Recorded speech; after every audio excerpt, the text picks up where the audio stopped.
الحمد للہ وکفی وسلام علی عبادہ الذین اصطفی۔ ناظرین، کل آپ کے سامنے ایک ویڈیو رکھی گئی تھی فدائے ملت حضرت مولانا سید ارشد مدنی مدد اللہ العالی کی، جس کے بارے میں تجزیہ کرتے ہوئے کہا گیا تھا کہ آزادی کے وقت میں سب کچھ بڑے لوگوں سے طے ہو گیا تھا، ڈیل ہو گئی تھی کہ ہمیں صاف صاف بتائیے گا کہ آزادی کے بعد ملک کا جو دستور ہے، جو قانون ہے، وہ سیکولر رہے گا یا اس کے اندر کچھ تبدیلی آئے گی۔ تو سب نے تقریباً یہی کہا تھا اور بہت سختی کے ساتھ کہا تھا کہ ملک کا قانون سیکولر رہے گا اور اس کے اندر کوئی تبدیلی نہیں آئے گی، کسی کے ساتھ کوئی بھید بھاؤ نہیں کیا جائے گا۔ قانون کے اعتبار سے تو ہے ہی، رولز کے حساب سے کوئی بھید بھاؤ نہیں ہوگا، لیکن بعد میں چل کر کے جو بھید بھاؤ کیا گیا، قومی ادارے سے الگ کیا گیا اور پھر مستقل نفرت کو بڑھاوا دینے کے لیے اور ایکسٹرا کام کیے جا رہے ہیں۔ یہ تو مستقل ایک طرح سے کہہ لیجئے گا کہ بدقسمتی ہے، اور ایسا ہمیشہ انصاف سے حکومت انصاف کے ساتھ حکومت کرنے والی حکومتیں کبھی بھی ایسا نہیں کرتی، لیکن جب پلاننگ کے ساتھ مستقل نقصان کا ارادہ کر لیا گیا ہو تو پھر اس وقت میں کسی سے توقع رکھنا یہ ایک طرح سے مستقل جو ہے نا نادانی ہے، بیوقوفی ہے۔ اور اسی کے ساتھ ساتھ آج ایک ویڈیو نظر سے گزری تو چاہا کہ اسے بھی آپ کے گوشگزار کر دیے جائے، چونکہ اب جس طرح کے حالات دیکھنے میں آ رہی ہیں، نظر آ رہے ہیں اور صاف ستھرا نظر آ رہا ہے کہ چاروں طرف سے کئی سالوں سے مسلمانوں کے خلاف پولرائزیشن کیا جا رہا ہے، اور جو سیکولر ذہن کے ہمارے غیر بھائی ہیں ان کے ذہنوں کے اندر بھی غلط فہمی پیدا کی جا رہی ہے اور مسلمانوں کے اوپر مستقل ظلم کے ریکارڈ در ریکارڈ بنائے جا رہے ہیں، کبھی ان کے گھروں کو گرا کر، کبھی ان کی لنچنگ کر کے، اور کبھی مستقل دوسری چیزوں کے ذریعے سے، یعنی معاشیات کو درہم برہم تقریباً خرید دیا گیا ہے۔ اب جانی جہاں تک نقصان ہے وہ بھی لگاتار چل رہا ہے۔ تو اب اسی کے تناظر میں بڑے لوگ یہ سوچنے پر مجبور ہیں کہ کیا ہمارا یہ ملک جینیسائیڈ کی طرف جا رہا ہے، جس کو قتل عام کہا جاتا ہے۔ چونکہ ناظرین، ماضی میں بھی اس طرح کی تاریخیں اور اس طرح کے حالات ہم دیکھ چکے ہیں۔ چنانچہ جرمن کے اندر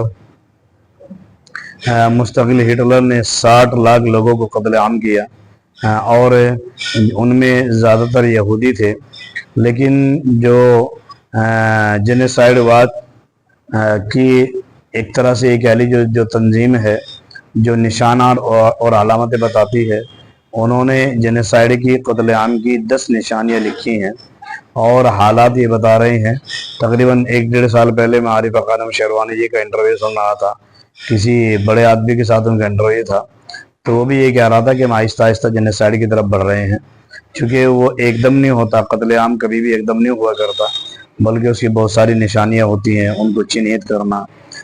یعنی ان کے کلچر، ان کا لباس اور ان کے ماحول کو الگ نشان زدہ کر دینا، اور پھر اس کے ساتھ ساتھ لوگوں کے اندر نفرتیں پیدا کرنا، اچھے خاصے ذہنوں کے اندر بھی ان کی طرف سے نفرتیں پیدا کر دینا، اور پھر گورنمنٹ کی نگرانی میں ان کے اوپر حملے کرنا یا کروانا، اور اسی کے ساتھ ساتھ حملے کر کے اس کے نشانات کو مٹا دینا۔ یہ وہ تمام چیزیں ہیں جو ہم دیکھتے آ رہے ہیں۔ چنانچہ جرمن کے اندر بھی یہی ہوا کہ ہٹلر جب گورنمنٹ میں آیا تو گورنمنٹ کی طرف سے پہلے ان کے اوپر سخت قوانین بنائے گئے، جیسے اب یہاں بھی بننے لگ رہے ہیں، اور اسی طرح سے مستقل دوسرے نمبر پہ ان کو الگ تھلگ کیا گیا، ان کے ساتھ جانوروں جیسا سلوک کیا گیا، جو یہاں بھی تقریباً پورا ہو چکا ہے۔ اور اس کے بعد آگے نمبر پہ پھر ان کو گورنمنٹ کی پشت پناہی میں ان کے اوپر حملے کروائے، جو تقریباً یہاں یہ تو نہیں کہہ سکتے گورنمنٹ کی پشت پناہی میں ہو رہا ہے، لیکن یہ ہے کہ سب کچھ دیکھ بھال کر کے انجانی کی جا رہی ہے۔ تو اس کا مطلب یہ سمجھ میں آ رہا ہے کہ اشارات اسی طرف ہیں اور پھر اس کے بعد جو ہے نا مستقل آہستہ آہستہ 10 نشانیاں بتائی ہیں۔ تو ان لوگوں نے یوں کہا ہے جو ادارے ہیں کہ 10 نشانیوں میں سے 8 ہندوستان کے اندر جینوسائیڈ کی نشانیاں پوری ہو چکی ہیں۔ ان میں سے سمبلائز ہے، یعنی ان کی الگ پہچان کرانا ہے، معاشرے سے الگ کر دینا ہے، اور ان کے خلاف غلط فہمیاں دلوں کے اندر پیدا کر دینا ہے اچھے خاصے لوگوں کے۔ تو کیا ہم اس کے قریب آ چکے ہیں؟ اس وقت میں 1.5 سال پہلے یہ باتیں سمجھ میں نہیں آتی تھی، لیکن اب حالات کو دیکھ کر کے یہ چیزیں سمجھ میں آ رہی ہیں۔ تو ایک ویڈیو میں دیکھ رہا تھا، اس ویڈیو میں مکمل طور پہ تفصیل کے ساتھ یہ چیزیں بتائی گئی ہے، اور ہم ایسے ان نازک حالات میں ہم کیا قدم اٹھا سکتے ہیں اس کی طرف بھی آگاہ کیا گیا ہے۔ تو میں چاہ رہا ہوں کہ آپ اس ویڈیو کو دیکھیں، جیسے جرمن کے اندر ہوا جس کو ہولوکاسٹ کہا جاتا ہے، 60 لاکھ یہودیوں کو قتل عام ہوا۔ اسی طرح سے روانڈا کے اندر ہوا، وہاں 8 لاکھ لوگ مارے گئے آپس کی چکلش کی وجہ سے۔ اور اسی طرح سے پھر 1992 میں یہ سربیا نے جب بوسنیا مسلمانوں کے اوپر حملہ کیا، تقریباً 6 اپریل تھا، 3 سال یہ جنگ چلی، اس میں 3 سال یہ جینوسائیڈ چلا، اس میں تقریباً 1.5 لاکھ مسلمان شہید ہوئے۔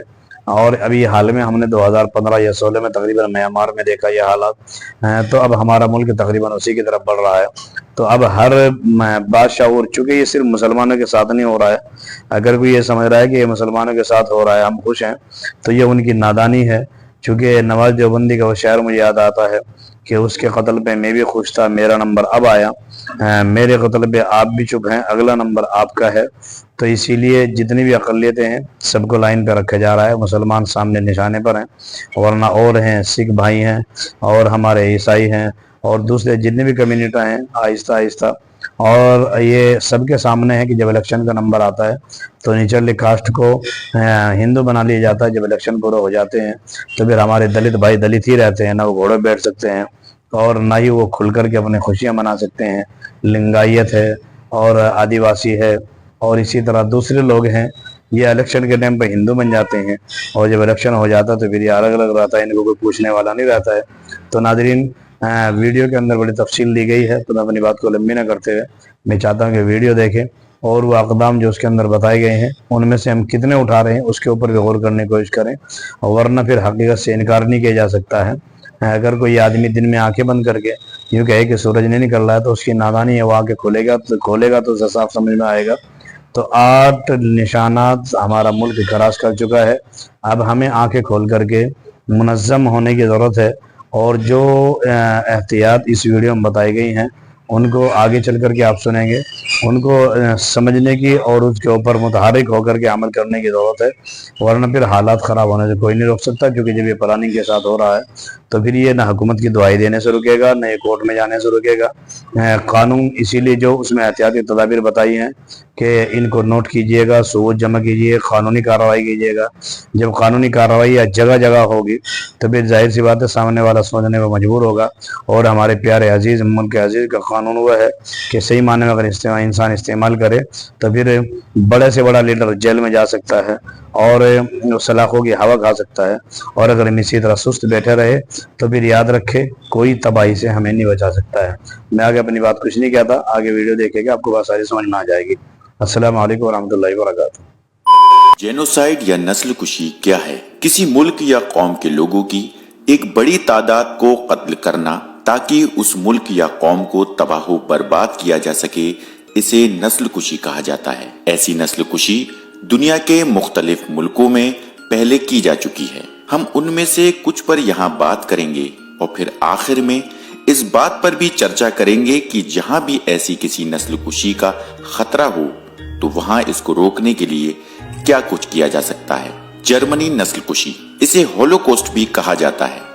ہٹلر کے راج میں جرمنی میں 60 لاکھ سے زیادہ لوگوں، خاص طور سے یہودیوں کو ختم کرنے کی بڑی پلاننگ کی گئی۔ پہلے دھیرے دھیرے یہودیوں کو پبلک لائف سے دور کیا گیا، ان کے خلاف سینکڑوں قانون بنائے گئے اور انہیں بدنام کرنے کا پروپیگنڈا چلایا گیا۔ پھر نازی پارٹی نے جرمنی بھر میں یہودیوں پر سلسلے وار حملے کروائے، جس میں یہودیوں کا بے انتہا جانی و مالی نقصان ہوا۔ 1994 کی روانڈا نسل کشی، روانڈا کے 2 نسلی گروہوں ہٹو اور ٹوتسو کی آپسی کشمکش ہی روانڈا نسل کشی کا سبب بنی۔ جب ہٹو جو اکثریت میں تھے